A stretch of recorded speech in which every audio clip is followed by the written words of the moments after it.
विठ्ठलरामजी उर्फ अण्णासाहेब शिंदे यांचा जन्म जमखंडी गावी झाला. अण्णासाहेबांच्या वडिलांचे नाव रामजी आणि आईचे नाव यमुनाबाई होते.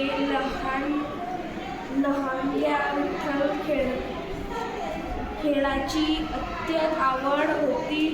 हत्तू, खो-खो, सुरपारंब्या यासारखे खेळण्यात लहानगा विठ्ठलचा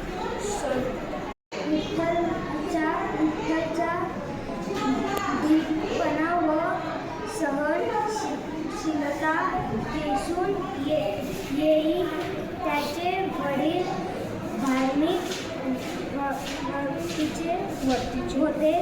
त्यांच्या धार्मिक वक्तीचा विठ्ठलवरील परिणाम झाला होता. सर्व जाती धर्मांचे लोक त्यांच्या घरी येत असत. मानस छोटा विठ्ठल आता अवघा 4 वर्षाचा होता. त्या वेळी दक्षिण भारतात महाभयंकर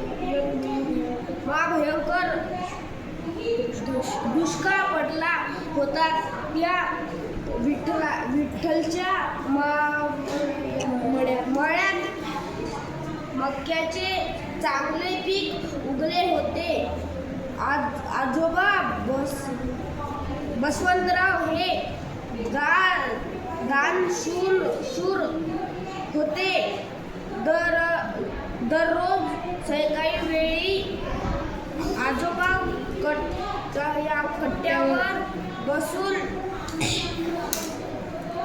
आजोबांना या कामी विठ्ठलाही मदत करत असे. लोक विठ्ठलाचे कौतुक करत व आशीर्वाद देत. एकदा काय झाले, विठ्ठल जेवायला बसला. समोर ताट होते. तेवढ्यात एक भिकारी दाराशी आला.